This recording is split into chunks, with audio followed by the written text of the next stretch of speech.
नमो अरिहन्तारं नमो सिद्धाणं नमो आयर्याणं नमो वर्धायाणं नमो लोये सर्वसाहूणं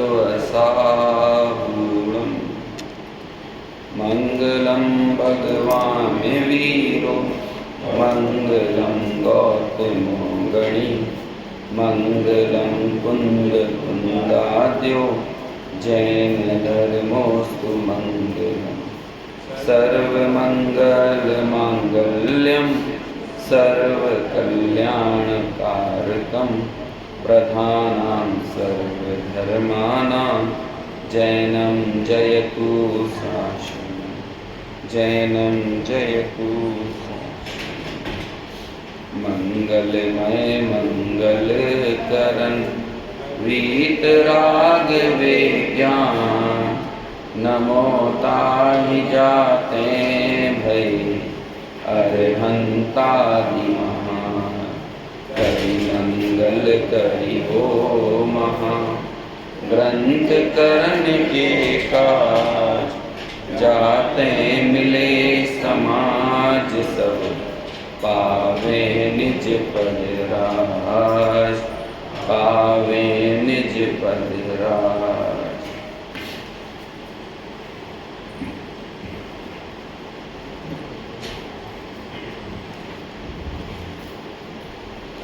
मोक्ष मार्ग प्रकाशक ग्रंथादिराज और इस ग्रंथ के आधार से श्रावक का प्राथमिक कर्तव्य या आत्मार्थी का प्राथमिक कर्तव्य क्या है, ये समझने का अपन प्रयास कर रहे हैं।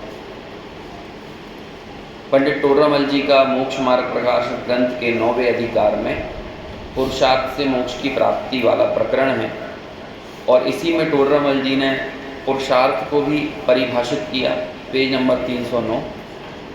साथ ही साथ करने योग्य काम क्या है, आत्मार्थी को, मोक्ष के इच्छुक को, मुमुक्षु को प्राथमिकता से किया जाने वाला जो उसका कर्तव्य है, उसका दायित्व है, उसका ज्ञान भी कराया है।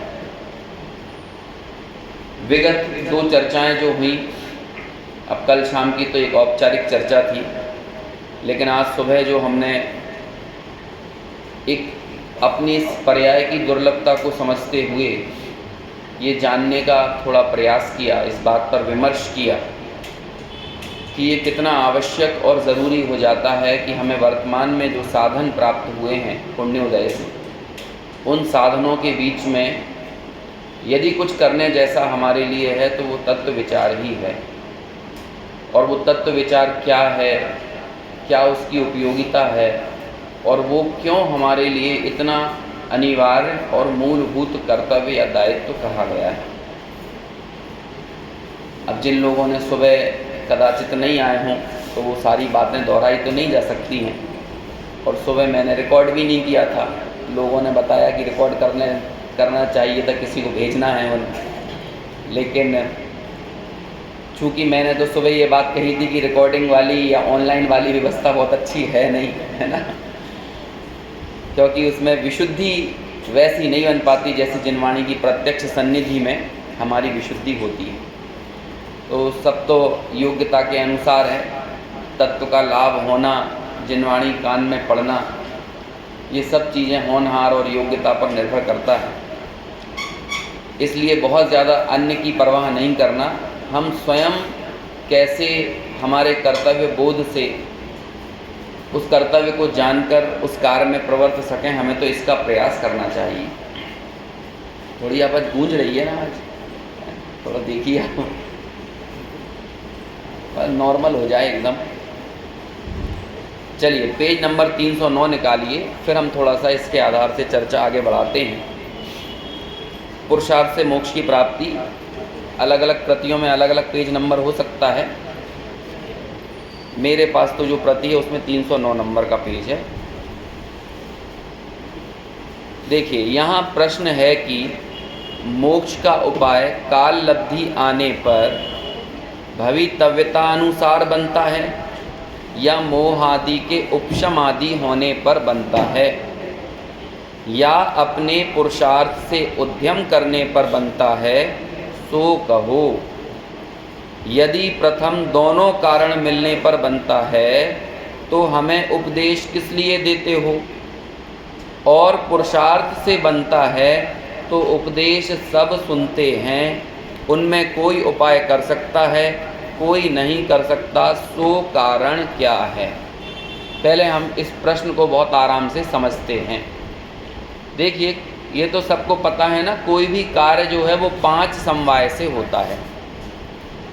ऐसा कौन है जिसे समवायों के नाम याद नहीं है? 5 समवाय।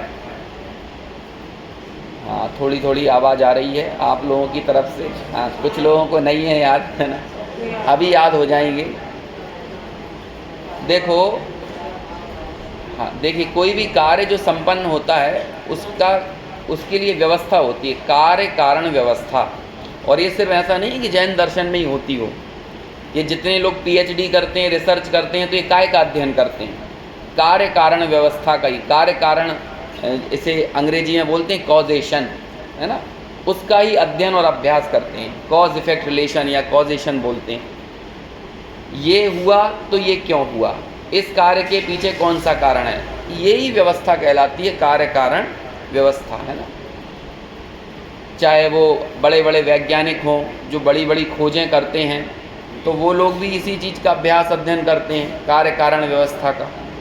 और वही कार्य कारण व्यवस्था को लेकर यहाँ पर प्रश्न किया गया है। जितने भी दर्शन हैं दुनिया में, उन सभी दर्शनों में इस कार्य कारण व्यवस्था के विषय में चर्चा की गई है। सबने अपने अपने कहे कि ये कार्य हुआ तो क्यों हुआ, ऐसा हुआ तो क्यों हुआ। और कमाल की बात यह है कि दुनिया के अधिकांश दर्शन किसी भी कार्य का कारण भगवान को कह देते हैं। कैसे हुआ है कार्य? ईश्वर ने किया है, ईश्वर ने किया है। लेकिन जो समझदार लोग हैं, समझदार दार्शनिक हैं, मैं ये नहीं बोल रहा हूँ कि सिर्फ जैन ही हों, जैनेतरों में भी जो थोड़े से डीप में गए, दर्शन शास्त्र की गहराई में जो लोग गए, उन्होंने कहा कि बहुत महत्वपूर्ण प्रश्न का सबसे आसान और कहीं ना कहीं मूर्खतापूर्ण उत्तर ये है कि इस कार्य के पीछे ईश्वर जिम्मेदार है। प्रश्न तो बहुत महत्वपूर्ण था, लेकिन लोगों ने उस प्रश्न से अपना पल्ला झाड़ने के लिए क्या कह दिया? इसको करने वाला कौन है? ईश्वर है। हमें दुनिया में दुख मिल रहा है तो ईश्वर के कारण, हमारी मुक्ति होगी तो ईश्वर के कारण। इसलिए ज़्यादा दिमाग मत लगाओ, बस नाम जप करने लगो, है ना। ये बहुत चलता है, नाम जप करो, कीर्तन करो, राधे राधे करो, या जो भी जिसका भी नाम है, भक्ति करो। भक्ति मुक्ति दातार, ऐसा कहने लगे। भक्ति से ही क्या मिल जाएगी? मुक्ति की प्राप्ति हो जाएगी। तो जब यही प्रश्न हमारे यहाँ आया कि आखिर वो मुक्ति की प्राप्ति यानी मोक्ष की प्राप्ति कैसे होती है, आप अपने कारणों के बारे में चर्चा करो। तो जैन दर्शन में किसी भी कार्य के होने में 5 समवायों की व्यवस्था प्रतिपादित की। 5 समवाय कहो, और जब इसको ही हम शॉर्ट कर देते हैं तो यही हो जाता है निमित्त और उपादान। जब निमित्त उपादान को थोड़ा सा विस्तार दिया जाता है तो क्या बन जाता है? 5 समवाय। और जब इसे शॉर्ट कर दिया जाता है तो क्या हो जाता है? निमित्त उपादान। निमित्त उपादान में भी 5 शामिल हैं। कैसे शामिल हैं? कि स्वभाव, पुरुषार्थ, होनहार और काल लब्धि, ये 4 चीज़ें तो उपादान में आ जाती हैं। और निमित्त निमित्त ही रहता है। 5 समवायों में निमित्त यहाँ पर भी है, और निमित्त उपादान जब 2 की बात करते हैं तब भी निमित्त की बात होती है ना। देखो, पिछले 2 व्याख्यानों में तो मैंने प्रेरणा वाली बातें करी, है ना, ज़्यादा फैक्ट्स नहीं थे उसमें। लेकिन अब थोड़ी सी हमें बुद्धि की रस्साकस्सी भी करना पड़ेगा, क्योंकि तत्व विचार करना है तो बुद्धि को थोड़ा मांझना भी पड़ता है। तो जब बुद्धि को मांझेंगे तो थोड़ा युक्ति से, अनुमान से, तर्क से, आगम से, है ना, हमें गहराई में जाना पड़ेगा, ताकि हमारी नसों में जो पर द्रव्य का एकत्व और पर द्रव्य का कर्तृत्व पड़ा हुआ है ना, वो इतनी आसानी से थोड़ी छूट जाएगा। बर्तनों में भी जो क्या कहते हैं उसे झूठन लगी होती है, तो आप ऐसे नॉर्मली धो दोगे तो वो भी साफ़ नहीं होती, उसे भी अच्छे से घिस के साफ करना पड़ता है। ऐसे ये तर्क और युक्ति से घिस घिस कर जो हमारे चित्त में परद्रव्य का एकत्व और ममत्व पड़ा हुआ है ना, उसको साफ करना पड़ेगा। और वो घिसाई करने का काम होता है बुद्धि से, विचार से, विवेक से। टोडरमल जी ने लिखा कि किसी भी उपदेश का ग्रहण 3 तरह से होता है। एक कहलाता है उद्देश्य, एक कहलाता है लक्षण निर्देश, और एक कहलाता है परीक्षा। कौन कौन सी 3 चीज़ें बोली? उपदेश नहीं, उद्देश्य, लक्षण निर्देश और परीक्षा। वहाँ पे उन्होंने कहा कि उद्देश्य और लक्षण निर्देश ये तो जैसा आगम का वचन है वैसा कार्य हो जाता है। तो उद्देश्य और लक्षण निर्देश तो कैसे हो गए? जैसा आगम में वचन था वैसे हो गए, है ना। लेकिन परीक्षा करने के लिए अपना विवेक चाहिए। क्या बोला तीसरे में?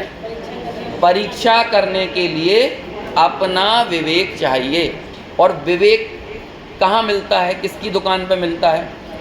या कौन दे सकता है? यहाँ पे कहीं दुकान है विवेक मिलने की? अभी क्या मेरे बाद में विवेक जी आएंगे तो वो आपको विवेक दे देंगे क्योंकि वो विवेक ही नाम है ना उनका। भाई ये कहीं किसी से नहीं मिलता है। विवेक तो क्या है? इसमें हमें अपना ही उपयोग, अपनी ही बुद्धि यही लगाना पड़ेगा, तभी होगा ना वो तो इसलिए उस विवेक के प्रयोग करने के लिए हमें युक्तियों से, आगम से, अनुमान से जितने भी प्रमाण के लक्षण कहे हैं उन सब का प्रयोग करके विचार करना होगा कि जो मैं अनादिकाल से परद्रव्य का एकत्व किया हुआ हूँ, या मैंने ये मान रखा है मुक्ति के लिए, मैंने मोक्ष के लिए जो झूठी कल्पनाएं कर रखी हैं, वो झूठी कल्पनाओं का पूरा भंवर वो टूटना चाहिए। यदि वो नहीं टूटेगा तो हमने ठीक है यहाँ पे आज स्वाध्याय सुना, हम चले गए, फिर हम अपने उन्हीं कामों में लग गए, फिर हम एक परिपाटी से और पद्धति बुद्धि से अगले दिन फिर आ गए, फिर हमने सुन लिया, लेकिन हमने ये मान के चले हैं कि प्रवचन की बात वहीं तक छोड़ देना चाहिए, उसे घर लेके नहीं जाना चाहिए, है ना। तो जब हम यहाँ से निकलें तो जैसी मान्यता के साथ आए थे वही मान्यता से हमें बाहर जाना है। जैसे हम यहाँ से जाते हुए इन शास्त्रों को बंद करके इन्हें यथास्थान रख जाते हैं, ऐसे ही यहाँ जो सुना है ना उसे भी बिल्कुल यथास्थान वहीं छोड़ के चले जाते हैं। लेकिन ऐसे काम नहीं चलेगा। वो प्राप्ति, मुक्ति की प्राप्ति, मोक्ष की प्राप्ति कैसे होती है, और उसके लिए जो हमारी मिथ्या संकल्पनाएं हैं, जो हमारे भ्रम हैं, वो टूटना चाहिए। और उसके लिए हमें थोड़ा सा युक्ति के साथ, आगम के साथ विचार करना चाहिए। और वैसे ही विचार यहाँ पर पंडित जी करवा रहे हैं, टोडरमल जी साहब करवा रहे हैं। प्रश्न क्या था? मोक्ष की प्राप्ति कैसे होती है? तो जैनों ने जो 5 समवाय कहे हैं, उन 5 समवायों को आधार बनाकर ही यहाँ पर प्रश्न किया। वो 5 समवाय कौन कौन से कहे? स्वभाव, पुरुषार्थ, होनहार या भवितव्यता भी कहते हैं, या काललब्धि, और 5वां निमित्त, है ना। अब जिन लोगों को पहले से आता था वो मत बोलना, ठीक है। जिन्हें पहले से नहीं आता था वो लोग बोलेंगे, जिन्होंने अभी थोड़ी देर पहले यदि याद किया हो तो। पहला है स्वभाव। क्या है? स्वभाव। दूसरा है पुरुषार्थ। क्या है? पुरुषार्थ। तीसरा है भवितव्यता या होनहार। क्या है? होनहार। जो आसान लग रहा है आपको, क्या कौन सा शब्द आसान लग रहा है? होनहार। भवितव्यता कठिन लग रहा है, लेकिन हमारी गाथाओं में भवितव्यता शब्द बहुत प्रयोग लिया है ना। भवितव्यता को भगवती कहा है, भवितव्यताम भगवतीम, ऐसे करके श्लोक आते हैं पूरे, कि जैसे भगवान होता है ना, जैसे भगवान एकदम सर्वशक्तिमान है, ऐसे ही कहा कि लोग कहते हैं ना अन्य दर्शनों में भगवान को सर्वशक्तिमान, तो कहते हैं नहीं, भगवान नहीं, भवितव्यता भगवती है। सबसे शक्तिमान कौन है? भवितव्यता है। भगवती आराधना एक ग्रंथ है, उस ग्रंथ का मूल नाम तो है आराधना, समझ में आया ना। लेकिन वहाँ पर शुरुआत में मृत्यु को, मरण को भगवती कहा। भवितव्यता का सबसे बड़ा उदाहरण कौन है जीवन में? मृत्यु, हालांकि जन्म भी एक एक समय की पर्याय भवितव्यता को दर्शाती है, लेकिन ये बात आदमी को याद कब आती है? जब वो मर जाता है या कोई मर जाता है। मतलब जब मर जाए तो खुद को तो याद नहीं आएगी, लेकिन जब कोई और मर जाए तब जरूर याद आती। अब भैया होनी को कौन टाल सकता है ना? नियति को कौन टाल सकता है? प्रकृति को जो मंजूर था वो हुआ। ये जितने हम शब्द बोलते हैं, हम अपने हाथ काय के आगे डाल देते हैं। हाथ डालना मतलब हथियार काय के अंदर डाल दिया, भवितव्यता के सामने हम हमारे हथियार डाल देते हैं। तो इसलिए मृत्यु, उसे एक तरह से कहा कि मृत्यु वास्तव में भगवती है। तो मृत्यु के पूर्व होने वाली आराधना, उसका नाम है भगवती आराधना, है ना? मृत्यु महोत्सव की तैयारी है उस पूरे ग्रंथ में, 2200 गाथाओं में। मृत्यु पर लिखा गया पहला, समझ लो, महाकाव्य है, पहला ग्रंथ जो मौत के ऊपर लिखा गया है। तो किस कारण कहा उसे भगवती? क्यों कहा? भवितव्यता के कारण। तो इसलिए वैसे हम सामान्य रूप से बोल देते हैं होनहार, लेकिन उसका मूल शास्त्रीय नाम क्या है? भवितव्यता। तो ये कौन सा हो गया? चौथी नहीं, तीसरी। चौथे नंबर पे क्या है? काल लब्धि। ये काल लब्धि भी कुछ कुछ ऐसा ही है भवितव्यता जैसी। जब आप घटना को मुख्य करते हो तो वो भवितव्यता कहलाती है, और जब आप समय को मुख्य करते हो तो वो काल लब्धि कहलाता है। काम दोनों एक ही साथ होते हैं। देखो, ये 5 समवाय समझ में आ जाएं और ये प्रश्न समझ में आ जाए, 4 लाइनों का है, तो आगे के पूरी उत्तर प्रक्रिया को हम बहुत अच्छे से, जो उत्तर दिए हैं टोडरमल जी ने, वो हम बहुत आराम से समझ पाएंगे। भले 2 सेशन हमारे इस प्रश्न को समझने में लग जाएं तो चलेगा। और मेरे तो टारगेट में मेरा क्लियर है कि मुझे तो 3 पेज लेना है 5 कक्षाओं में। मतलब एक तो सुबह की हो गई भूमिका वाली, अब आज का मिला के और टोटल 6 बचती हैं, आज का भी निकाल दो तो 5 बचेंगी, है ना? इतना मेरा सिलेबस है और इतना सिलेबस आपको मुझे समझाना सिखाना है।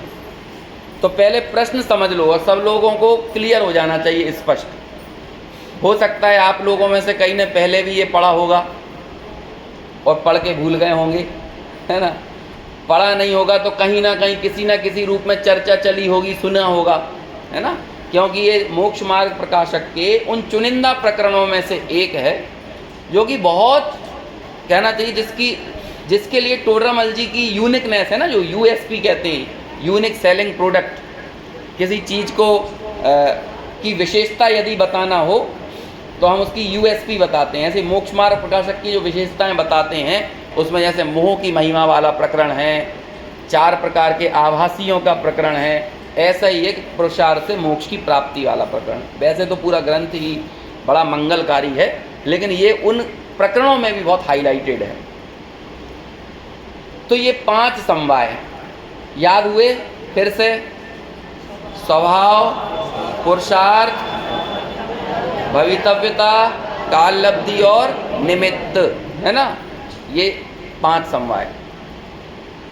अब टोडरमल जी ने देखो इसकी हेडिंग क्या बनाई, पुरुषार्थ से ही मोक्ष प्राप्ति। ऐसा लिख देते पुरुषार्थ से भी मोक्ष प्राप्ति, तो क्या समस्या थी? हैं? अब देखो भाई, जब एक समवाय होगा तो अन्य समवाय भी होंगे ना, ये टोडरमल जी खुद कहेंगे आगे। तो आप अकेला एक को इतना टारगेट क्यों कर रहे हो? अब देखो, एक तो ये वाला हेडिंग अपने दिमाग में स्पष्ट रखना, पुरुषार्थ से ही मोक्ष की प्राप्ति। और दूसरी एक हेडिंग हमने बनाई है इस शिविर के लिए, इस सेशन के लिए, वो क्या है अपनी पीछे देखो लिखा होगा ना, नहीं, तत्व निर्णय ही प्राथमिक कर्तव्य है ना। ये तो ओवरऑल करना तो भेद विज्ञान ही है, तत्व विचार करके भी हमें भेद विज्ञान तक पहुंचना है। भेद विज्ञान मान लो कार्य है और उस भेद विज्ञान रूपी कार्य का कारण है तत्व विचार। पहले ये बताओ कि ये कार्य कारण की भाषा में जब मैं बात बोल रहा हूं तो कितनों को समझ में नहीं आ रही?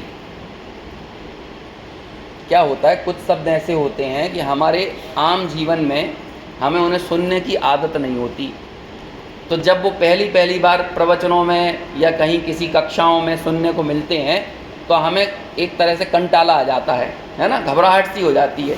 तो लगता है कि बात बहुत कठिन चल रही है, लेकिन ऐसा है नहीं। आप सब जानते हो रोटी बनी, कारण क्या है? दूसरा कारण क्या है? बाई, है ना।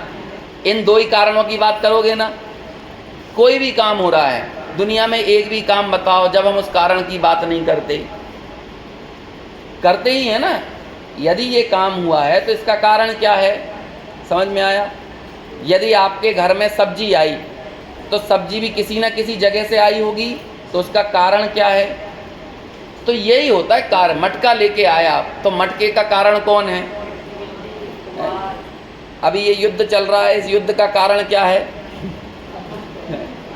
दुनिया की नज़र निमित्त पे जाती है कि पहलगाम में हमला हुआ, तब जाकर ये युद्ध हुआ।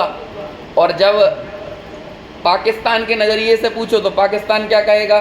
भारत ने हम पे अटैक किया इसलिए युद्ध हुआ। अब हालांकि सीज फायर हो गया, मतलब युद्ध विराम हो गया। अब पता नहीं कितने दिन विराम रहेगा, क्योंकि अंदर ही अंदर कसाएँ तो आदमी की उबल रही हैं, है ना। और जब कसाएँ उबलेंगी तो आगे जाके घटना भी देखने को मिलेगी। कहने का अभिप्राय ये है कि कोई भी कार्य, और दुनिया में जितनी भी चीज़ें दिख रही हैं वो किसी न किसी कार्य रूप में दिख रही हैं। यदि वो कार्य रूप में दिख रही हैं तो कोई ना कोई उनका कारण होगा कि नहीं होगा ना। हम यहाँ ग्वालियर आए भोपाल से, तो ये कार्य हुआ, तो कैसे आया? अगला प्रश्न यही होगा ना, कारण क्या है? तो फिर कारणों में हम बात करेंगे कि भाई प्रायः दुनिया किन कारण की बात करती है? निमित्त की। क्यों करती है निमित्त की बात? क्योंकि दिखने वाली चीज़ निमित्त ही है, और कुछ दिखता नहीं है। समझ में आया? काल लब्धि एग्जैक्ट दिखती नहीं है। हाँ, आप टाइम ऐसे बता दोगे, जैसे मान के चलो भगवान महावीर किस दिन मोक्ष गए, तो किस दिन गए?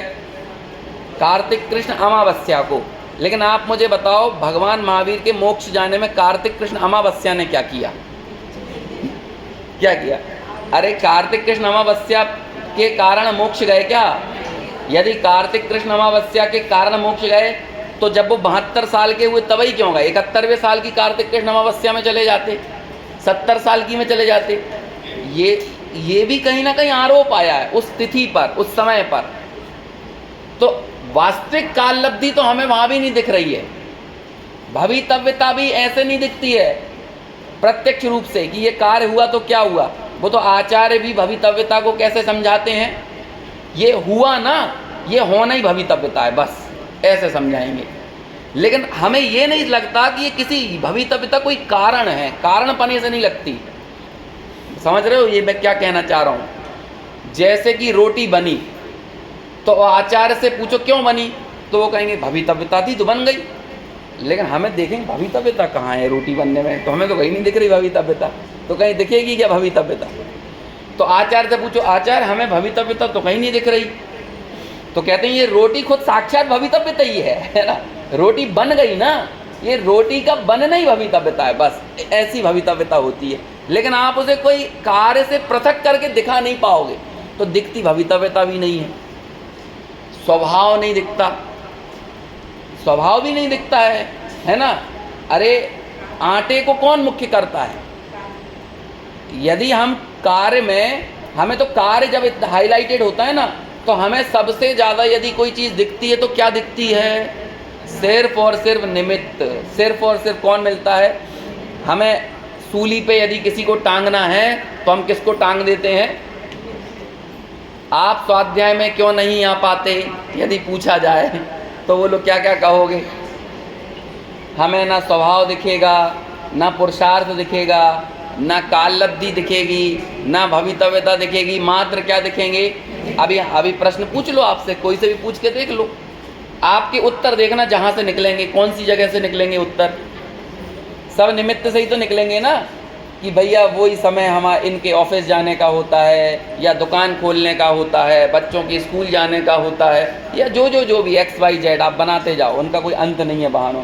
या हमारे घर से दूर पड़ता है, हमें गाड़ी नहीं मिलती, हमारे घुटनों में दर्द रहता है, हमारे साथ ये होता है। तो हमने कितने जितने कारण गिनाए वो सब क्या थे? निमित्त।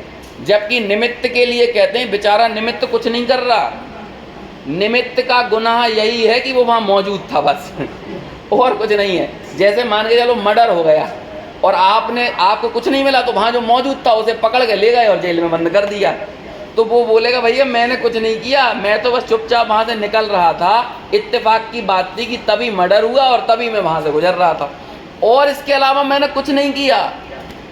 निमित्त भी ऐसा ही है कार्य के संबंध में। जब कार्य हो रहा था तो निमित्त ने क्या किया? कुछ नहीं किया, बस वो उपस्थित था बस। अब आप हमें ये बताओ, नीलांजना के मरने से सम्यक दर्शन होता है कि धूमकेतु के टूटने से वैराग्य होता है? मतलब वैराग्य कैसे होता है? वैराग्य रूपी कार्य की उत्पत्ति कैसे होती है? कि पका हुआ बाल देखने से होता है, कि टूटता तारा देखने से, कि इंद्रधनुष देखने से? किससे वैराग्य होता है आप बताओ? ये तो सब क्या है, जब वैराग्य होगा और बाहर में जो मौजूद होगा हम उसे ले जाके सूली पे टांग देंगे, है ना। हमने ये कह दिया कि वैराग्य हुआ ना और नीलांजना नाच रही थी, तो हमने क्या कह दिया? नीलांजना के नाचने से वैराग्य हो गया। जब वैराग्य होना था और उसी समय क्या हुआ? तारा टूट गया, इंद्रधनुष दिख गया, तो ये सब क्या हो गया? हमने इन सबको कह दिया ये वैराग्य के कारण है। लेकिन वैराग्य हुआ कैसे? आचार्य तो ये कहते हैं कि जब भी कार्य होता है तब ऐसा नहीं होगा कि कोई एक समवाय हो, वहाँ पर तो पांचों समवाय विद्यमान रहेंगे। ये बात एकदम 100% सही है। पहले तो ये बात समझ लो, पांचों समवायों की विद्यमानता रहेगी। हमें तो ये देखना है कि इन पांचों समवायों में से हम क्या कर सकते हैं बस, और करना किसे कहते हैं, ये दो चीज़ें समझना है। क्या हम क्या कर सकते हैं और करना किसे कहते हैं। अभी क्या हो, दिक्कत क्या होती है, समस्या, एक समस्या और जान लो। हम जब भी पुरुषार्थ की बात करते हैं हम वहाँ भी निमित्त लेके आ जाते हैं। प्रायः पुरुषार्थ के नाम पर क्या मान लिया जाता है? क्या माना जाता है? कि किसी निमित्त को जुटा लेने का नाम पुरुषार्थ है। जैसे कि अब भैया हमें कैसे सम्यक दर्शन होगा, हम तो 24 घंटा घर गृहस्थी में, दुकानदारी में, बिजनेस धंधे में फंसे हुए हैं, तो हमने क्या कह दिया? हमें लगता है कि नहीं, कुछ ना कुछ अलग से करना पड़ेगा, जंगल में जाना पड़ेगा, घर धंधा दुकान व्यवसाय छोड़ना पड़ेगा। समझ में आया ना? तो हम करने के नाम पर, पुरुषार्थ के नाम पर यहाँ भी क्या लेके आ गए? क्या? निमित्त को हटाना, जुटाना, मिटाना। इसके अलावा हमें और कुछ नहीं दिखता है अपनी पूरे जीवन शैली में। और गुरुदेव श्री का वचन था ये, निमित्ताधीन दृष्टि संसार का मूल कारण है ना। क्योंकि ये निमित्ताधीन दृष्टि कभी हमें स्वभाव को देखने नहीं देती है, वास्तविक उपादान के तरफ दृष्टि नहीं करने देती है। जब तक निमित्त पर दृष्टि है, मतलब हमारी पर द्रव्य पर दृष्टि है, क्योंकि निमित्त हमेशा संयोगी पदार्थ होता है, निमित्त कभी भी स्वभाव नहीं होता है। मैं एक एक लाइन में छोटे छोटे से स्टेटमेंट दे रहा हूँ, लेकिन इन पूरे स्टेटमेंट्स को आप अपने थोड़ा लब्धि में रखना, क्षय उपसम में तो नहीं रहेंगे। लब्धि और क्षय उपसम समझते हैं ना, मतलब भीतर फिट रखना, तब ये बात सारी आगे जाकर जुड़ेंगी। और ये इन सब चीज़ों में स्पष्टता रहना चाहिए, एकदम क्लियरिटी। क्या? निमित्त कभी भी परद्रव्य ही होता है। समझ में आया? निमित्त हमेशा संयोगी होता है, निमित्त कभी भी स्वभाव नहीं होता, यानी स्वाद्रव्य नहीं होता, फिक्स बात है। तो जब जब आप निमित्त को देखते हो, मतलब आप तब तब अपने को नहीं देखते हो। समझ में आया ना? और जब जब हम अपने को नहीं देखते, पर को देखते हैं, तो यही पर को देखना ही तो पर दब्बाओ दुग्गई, ऐसी गाथा है आचार्य कुंद की, कि पर द्रव्य की दृष्टि ही दुर्गति का कारण है। तो जब आपने निमित्त की दृष्टि की तो आपने क्या किया? आपने पर द्रव्य को ही देखा। और क्या करें, हमारी तो आदत बन गई है, हैबिट हो गई है, हमारी नसों में समा गया है पर द्रव्य को देखना, शिकायत करना। समझ में आया? लेकिन जब आप 5 समवायों को अच्छे से समझोगे, तब आपको पता चलेगा कि दुनिया में सबसे बेगुनाह यदि कोई है तो वो निमित्त ही है ना। सबसे बेचारा बेगुनाह। लेकिन करें क्या? जब कार्य हो रहा था तो तो बेचारा था मौजूद, अब करे क्या। और जब भी कोई काम होगा तो वो मौजूद रहेगा ही, मौजूद रहेगा इन द सेंस, अरे जो भी मौजूद रहेगा उसको हम निमित्त कह देंगे। निमित्त ठीक वैसा ही है जैसे अपन कहते हैं ना आरोपी, कहते हैं, क्या कहते हैं, आरोपी होता है ना, उस परिभाषा भी यही है निमित्त की। कार्य के होने के काल में जिस पर कार्य के होने का आरोप आता है तो वो निमित्त कौन है, आरोपी। हम सब मीडिया वालों को, जितने मीडिया वाले लोग हैं ना, ऐसा कहते हैं अपराध सिद्ध होने से पहले आरोपी को आरोपी ही कहना, उसे कभी अपराधी मत कह देना। क्यों? क्योंकि अपराध सिद्ध हुआ नहीं है, वो क्या है, आरोपी, आरोप है। अच्छा, आरोपी क्यों कहा उसे? कि जब ये अपराध हुआ ना, जब ये घटना घटी तो अभी तक जितने साक्ष्य विद्यमान हैं उन साक्ष्यों के अनुसार घटना के समय ये मौजूद था। चूंकि ये मौजूद था इसलिए ये कौन है, आरोपी है। लेकिन आरोपी मतलब अपराधी नहीं। कमाल की बात है, निमित्त हमेशा आरोपी रहता है, कभी अपराधी नहीं होता है। समझ में? हमेशा निमित्त पर क्या आएगा, निमित्त हमेशा आरोपी ही है। और हम सब लोग किसी भी कार्य के होने में सारा का सारा जिम्मा निमित्त पर ऐसे मढ़ देते हैं जैसे और किसी से कुछ नहीं हुआ। जो कुछ हुआ है सब किससे हुआ है, निमित्त से हुआ है। जबकि क्या कहें, कायनात के अंत तक, है ना, कायनात समझते हो क्या होता है, समझो ना, ये पूरी प्रकृति। हालांकि कभी इस कायनात का अंत नहीं आएगा, लेकिन ऐसी मान्यता होती है ना मुस्लिम आदि धर्मों में, है कि वो कायनात के अंत में, या क्रिश्चियन में भी होती है, डूम डे बोलते हैं उसे। तो ऐसे मतलब समझ लो, जब तक भी सृष्टि है, और सृष्टि कब तक है हमारे हिसाब से, सर्वज्ञ के हिसाब से, सर्वज्ञ के हिसाब से मतलब वाकई वस्तु व्यवस्था के अनुसार कब तक है, अनादि अनंत। तो कहते हैं अनंत काल बाद भी निमित्त हमेशा आरोपी रहेगा, कभी अपराधी नहीं बनेगा। अब देख लो हमने कितनी बड़ी गलती करी। आप यदि समाचारों में, अखबारों में आरोपी को अपराधी बोल दो तो ये बहुत बड़ा गुनाह माना जाता है, सामने वाला मानहानि कर सकता है आपके प्रति। और हम लोगों ने कितना बड़ा अपराध किया कि हमने निमित्त के ऊपर सारे आरोप ऐसे मढ़े कि मानो वो साक्षात अपराधी बन पड़ा हो। अब हम सबसे प्रश्न पूछो, एक एक करके प्रश्न पूछो, तुम्हें मिथ्यात्व क्यों है उल्टी मान्यता? अब हमारे उत्तर यहाँ से बोलो। अब क्या करें, हमें भैया, हम भी कुंदकुंदाचार के समय पैदा हुए होते, हमें भी गुरुदेव श्री साक्षात मिल गए होते तो हमारा मिथ्यात्व चला जाता। बोलो उत्तर कहाँ से आ रहा है, कहाँ से आ रहा है उत्तर? निमित्त से आया कि नहीं? भैया क्यों इतना गुस्सा करते हो, क्यों इतना क्रोध करते हो? अब क्या करें, बाल बच्चे एक बात सुनते ही नहीं है हमारी पत्नी नहीं सुनती, बच्चे नहीं सुनते। बोलो उत्तर कहाँ से आ रहा है? बोलो स्वाध्याय में क्यों नहीं आ पाते हो, भगवान के दर्शन क्यों नहीं करते हो, जिन मंदिर आदि आने का भाव क्यों नहीं होता है, शास्त्र उठाकर पढ़ने का भाव क्यों नहीं होता? उत्तर सुनो लोगों के, बोलो कहाँ से उत्तर आ रहे हैं? बोलो हुआ कि नहीं? ये गलती की क्या नहीं? अब बेचारे निमित्त के पास यदि थोड़ा सा राइट होता ना, यदि निमित्त का हम मानवीयकरण कर देते, मतलब साक्षात यदि निमित्त को के हाथ में डंडा पकड़ा देते तो वो कहता कि तुम सब लोग मेरे को बेफिजूल में अपराधी बनाते हो, जबकि मैंने कुछ नहीं किया, मैं बस मौजूद था। तो मैं जब गुस्सा आ रहा था तो मैं बस मौजूद था। और किस रूप में मौजूद था? अरे पत्नी मौजूद थी तो पत्नी पे गुस्सा आ रहा था, लेकिन गुस्सा आने का कार्य तो भीतर से था ना।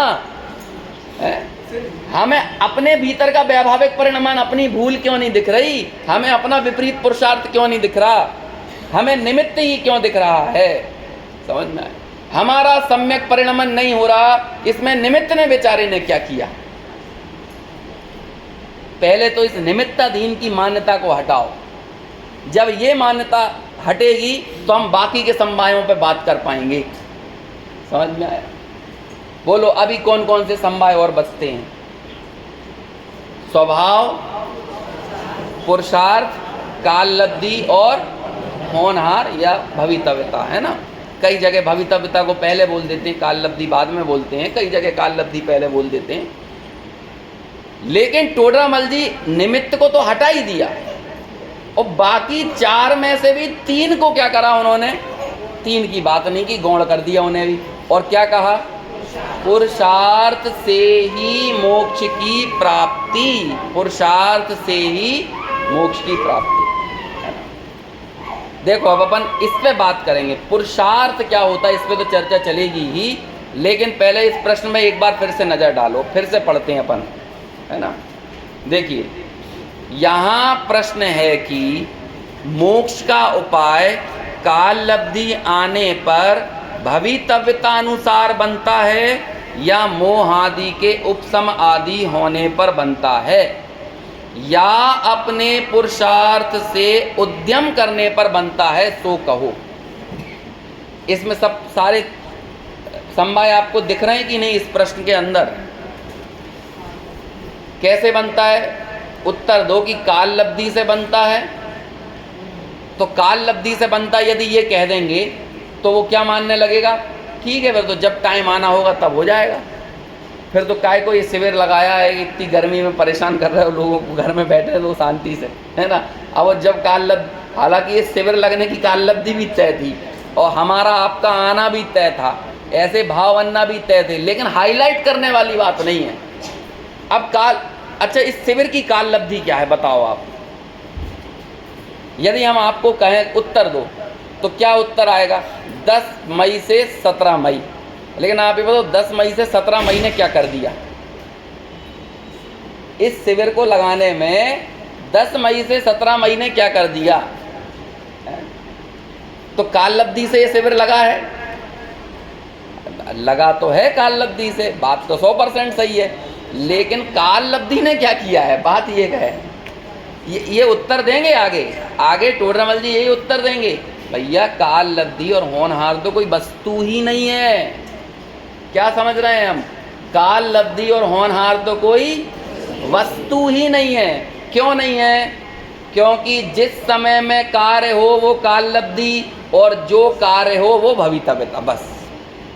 तो कोई वस्तु है क्या, काल लब्धि कहीं मिलती है, भवितव्यता कहीं मिलती है, या हम उसे दिखा सकते हैं, बता के अलग से सेपरेट कर सकते हैं ये काल लब्धि और ये भवितव्यता। तो ये आगे उत्तर देने वाले हैं, लेकिन अभी वो प्रश्न पूछ रहा है सामने। जैसे हम और आपकी भी ऐसी आदत होती है, हम किसी विद्वान आदि के सामने यदि कोई प्रश्न पूछते हैं ना, समय घड़ी कहाँ पे टंगी हुई है, अच्छा वहाँ है, तो हम लोग भी ऐसे प्रश्न पूछते हैं कि जिससे हमें सामने से सहानुभूति मिल जाए। किसकी सहानुभूति, हमारी कमियों की सहानुभूति, हमारे दोषों की सहानुभूति।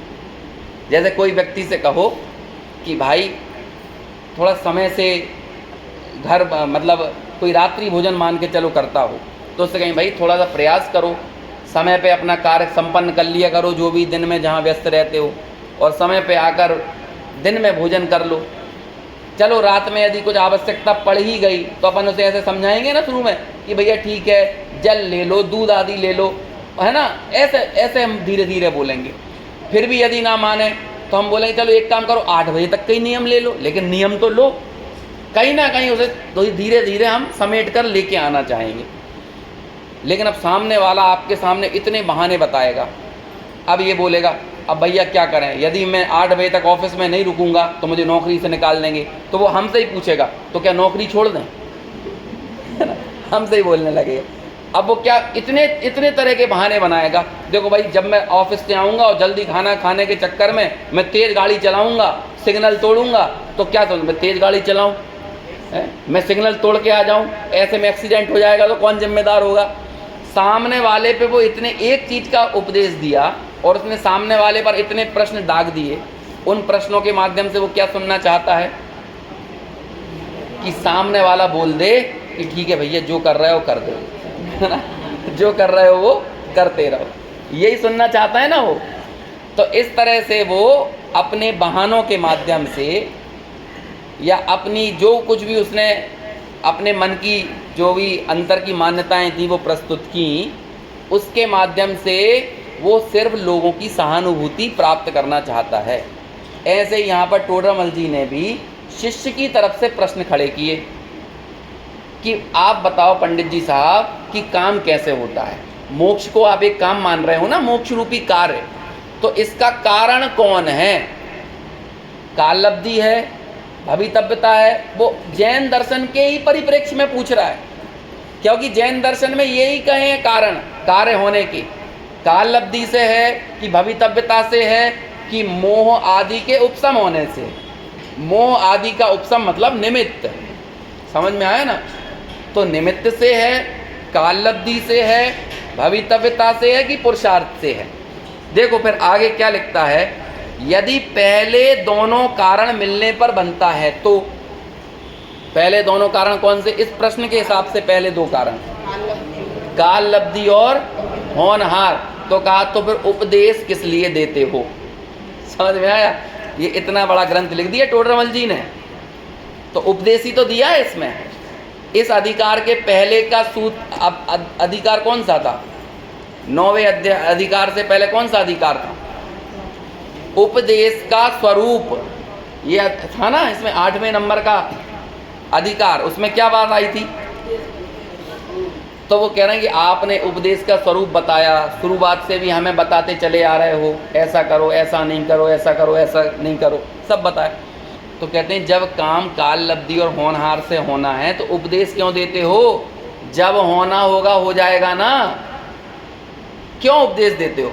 और फिर आगे, और यदि पुरुषार्थ से बनता है, और यदि आप कहोगे कैसे बनता है? पुरुषार्थ से, तो फिर अगली बात उसने क्या कही? तो भैया उपदेश तो सब सुनते हैं, सभी तो सुन रहे हैं उपदेश, तो सब उनमें कोई तो उपाय कर पाता है और कोई उपाय नहीं कर पाता। तो आप बताओ हम करें तो क्या करें? उसने ऐसी क्या कहें, ऐसा गोला बारूद छोड़ा प्रश्न के माध्यम से। हालांकि ये प्रश्न करने वाले भी टोडरमल जी खुद हैं, लेकिन टोडरमल जी जगत के जीवों का प्रतिनिधित्व करते हुए ये प्रश्न पूछ रहे हैं। प्रश्न समझ में आ गया? अब भवितव्यता से काम हुआ कि काललब्धि से? याद देखो लिखा ना, मोक्ष का उपाय काललब्धि आने पर भवितव्यतानुसार बनता है, ये तो हुआ पहला कारण। या मोहादि के उपशम होने पर बनता है, ये दूसरा कारण। पहले कारण में उसने भवितव्यता और काललब्धि दोनों को साथ में शामिल कर लिया, और दूसरे कारण में निमित्त की बात की। समझ में आया? पहला वाक्य देखो क्या है, मोक्ष का उपाय काललब्धि आने पर भवितव्यतानुसार बनता है, पहली बात। तो पहली बात में कौन कौन से समवाय आ गए? काललब्धि और समवाय। दूसरे में क्या आ गया?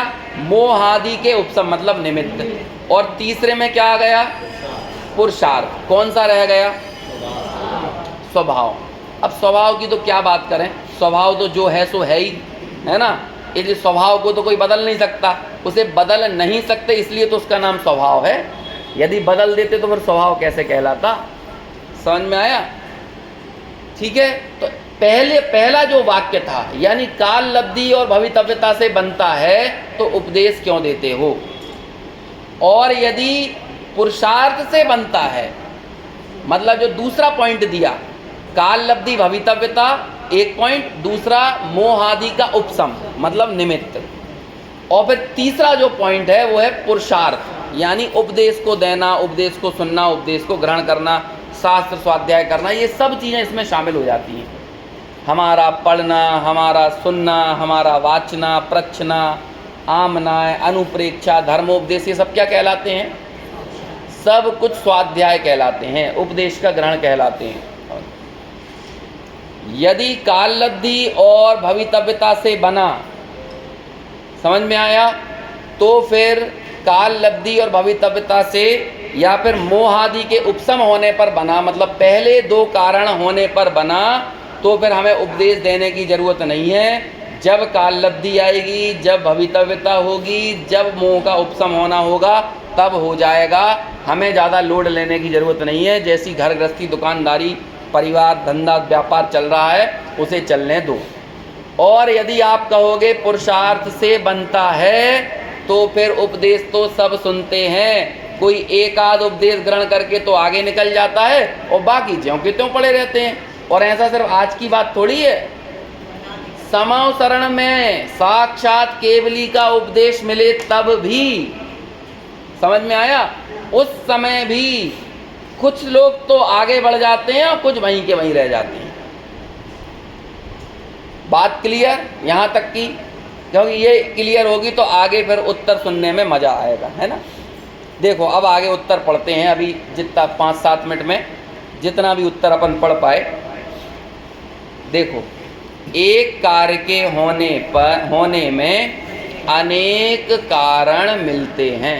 तो ज़्यादा लोड तो नहीं पड़ रहा, क्योंकि जब तक अपन थोड़ी प्रेरणा वाली बातें करते रहो ना तब तक सब सुनते रहते हैं, है ना।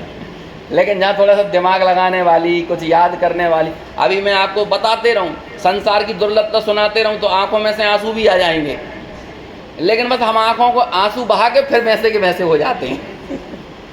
बता दो कि हम इस गति में गए, ऐसे दुख उठाए, नरक में ये किया, त्रियंच में ये किया, है ना, फिर निगोद में ऐसे दुख उठाए, तो ऐसे संसार की दुर्लभता की बात करो तो सब आँख में हाँ हाँ सही में तो हमने किया है, और आँख में से थोड़ी आँखें गीली हो जाएंगी, दिल भीग जाएगा, है ना, लेकिन फिर वैसे के वैसे, है ना।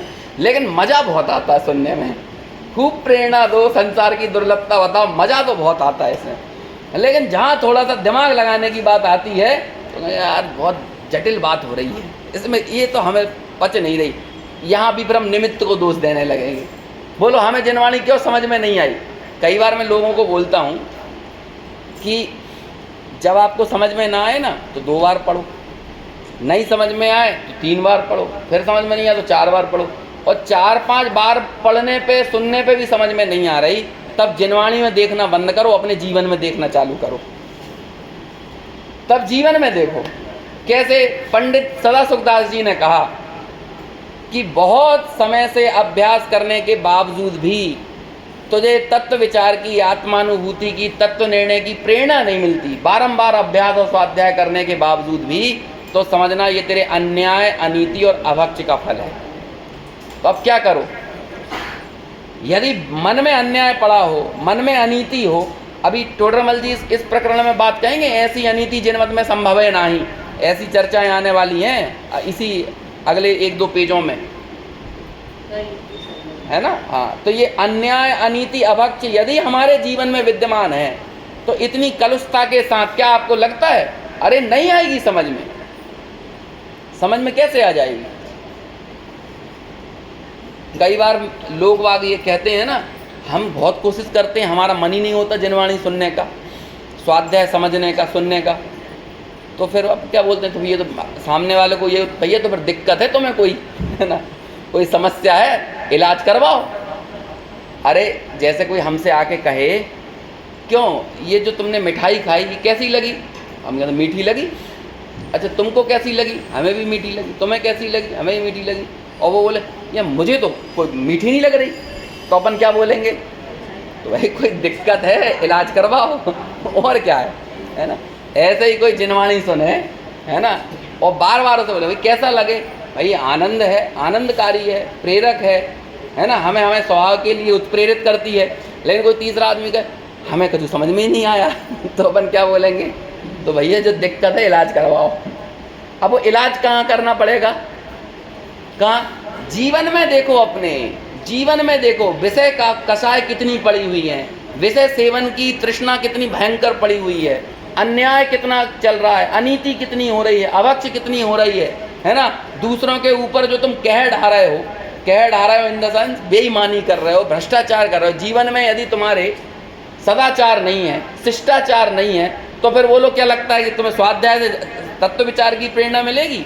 ये जिनवाणी ऐसे खैरात में मिली हुई वस्तु थोड़ी है जो इतने आसानी से सबके ही दिमाग में, सत्यनारायण का प्रसाद थोड़ी है कि बिल्कुल सीधे बांट दो, है ना, बिना कुछ के। ऐसा नहीं है। ये तो भाग्य से तो सुनने मिलती है, और भाग्य से ही बुद्धि में उतरती है, और भाग्य हो, और प्रबल भाग्य हो, तब जाकर ये बात अनुभूति तक पहुंचती है। और वो भाग्य का सृजन कहाँ से होता है? हमारे परिणामों से, हमारे कृत्यों से, हमारी भावनाओं से। यदि हमारे चित्त में दुर्भावनाएं हों, हमारे चित्त में कलुषता हो, परिणामों में क्या कहें, टोडरमल जी ने कहा ना, परिणाम बिगड़ने का भय रखना, तो क्यों बोला? इसीलिए बोला कि ये पूर्व में कोई ना कोई अनादर किया होगा, दुर्भावना होगी, तब जाकर तो ये बात समझ में नहीं आ रही। तो इसलिए जीवन में भी देखना अपने, यदि हमें तत्व समझ में नहीं आ रहा हो, अंदर से भावना पवित्र रखना, अनुमोदन का भाव रखना और जीवन को बहुत निश्चल बनाना, बहुत निश्चल, होशियारी मत करो ज़्यादा। गुरुदेव श्री बोलते थे, जगत की चतुराई 4 गतियों में भ्रमाई, चतुर गति में भ्रमाई, है ना। ये जगत की जो चतुराई है ना, जिससे हम बोलते हैं बड़ा इंटेलिजेंट है ना, 500 का सामान 2000 में बेच लिया, समझ में आया, 5 लाख की ज़मीन खरीद के 40 लाख रुपए निकाल लिए, ये जो चतुराई से हम मानते हैं ना, बहुत ज़्यादा हमने कुछ हासिल कर लिया है। तो गुरुदेव कहते थे ये जिस जगत की चतुराई जो है ना, ये चतुर गति में भ्रमाने वाली है, और इससे बड़ी कोई चीज़ नहीं है। बाहर से अपने जीवन को बहुत सरल बनाओ, बहुत निर्मल बनाओ, कोई दिक्कत की बात नहीं। गणेश प्रसाद जी वर्णी के जो वो है, क्या कहते हैं, आत्मकथा है ना, उसमें उन्होंने एक उदाहरण दिया, हाँ, मेरी जीवन गाथा में, उसमें किन पंडित जी की बात की वो नाम तो याद नहीं आता मुझे, लेकिन उन्होंने कहा कि वो एक बार कहीं सौदा लेने गए, सौदा लेना समझते हैं ना, शॉपिंग पे गए, तो शॉपिंग पे कोई चीज़ महंगी लेके आ गए, ठगा के आ गए।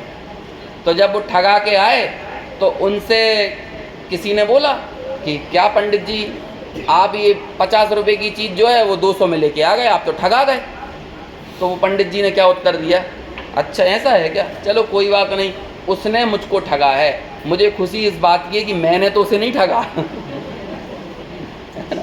मुझे खुशी, अरे तकलीफ तो तब होती जब मैं किसी को ठगता, मैं किसी को ठगता, वो उदय मेरे सामने आता। मैं ठगा गया तो कोई नहीं, मैंने तो पूर्व का अपना उदय भोगा है, मेरे कर्म का उदय खिल गया। लेकिन मैं किसी को ठग लेता तो क्या होता, ये मेरे जो परिणामों की कलुषता थी, ये अन्याय था, ये अनीति थी, ये मुझे तत्व से दूर कर देती, समझ में। तो इसलिए बार बार सुनने पर, बार बार पढ़ने पर भी जिनवाणी गले नहीं उतरती, तो थोड़ी देर जिनवाणी में देखना बंद करो और अपने जीवन में देखो कि समस्या कहाँ पे है, समझ में आया। तो इसलिए ये ऐसी बात है। अभी तो खैर समय अपना हो गया है और रात्रि का समय है, तो मैं बहुत ज़्यादा लोड आपको दे नहीं सकता हूँ, लेकिन कल जब हम इसका उत्तर पढ़ेंगे तब हम थोड़ा इस पर विचार करेंगे कि टोडरमल जी ने आखिर क्यों पुरुषार्थ से ही लगाकर बात करी, क्यों हम सबको पुरुषार्थ की प्रेरणा दी, और पुरुषार्थ मतलब क्या होता है। मतलब 2 चीज़ें हमें सीखना है, एक तो करें क्या और दूसरा करना किसे कहते हैं। मैं ये करने शब्द को पुरुषार्थ के ही क्या कहूँ, पर्यायवाची के तौर पे प्रयोग कर रहा हूँ, क्योंकि हम पुरुषार्थ मतलब कुछ करना ही समझते हैं ना।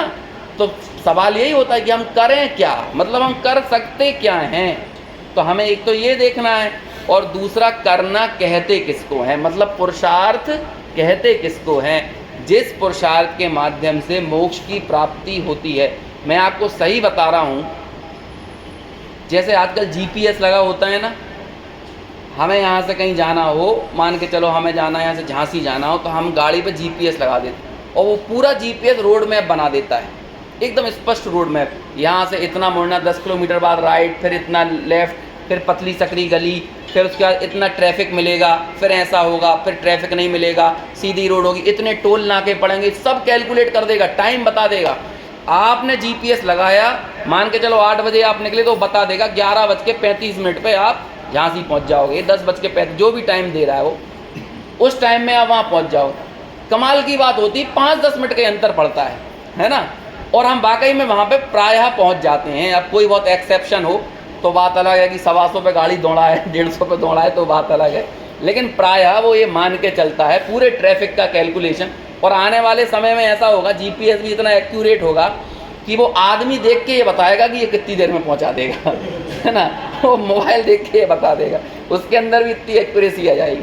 मैं ये कहना चाहता हूँ, जैसे जीपीएस हमारा पूरा रोड मैप स्पष्टता और क्लियरिटी से बता देता है ना कि तुम यहाँ से निकले तो ऐसे कैसे पहुँचोगे, ऐसे ही टोडरमल जी के अगले 3-3.5 पेज ये मोक्ष का जीपीएस है, पूरा रोड मैप है, एकदम स्पष्ट रोड मैप, और एक एक चीज़ ऐसे बताएंगे कि ऐसा करोगे तो ये काम सम्यक दर्शन हो जाएगा, सम्यक दर्शन होने पे अगला काम ऐसे होगा, अगला काम ऐसे होगा, संयम ऐसे आएगा, ऐसे तुम श्रेणी चढ़ोगे, ऐसे तुम्हारा मोक्ष हो जाएगा। लेकिन उसमें आपको जो सबसे महत्वपूर्ण चीज़ है, जैसे बोलते हैं ना भैया गाड़ी तो स्टार्ट करनी ही पड़ेगी, जीपीएस में देख लिया तो क्या चले जाओगे, गाड़ी तो स्टार्ट करना पड़ेगी ना। तो गाड़ी स्टार्ट करने का नाम है पुरुषार्थ, और पुरुषार्थ मतलब गाड़ी स्टार्ट करना ही है तत्व विचार। और ये गाड़ी स्टार्ट एक कदम भी आगे बढ़ाने से पहले हो जाती है।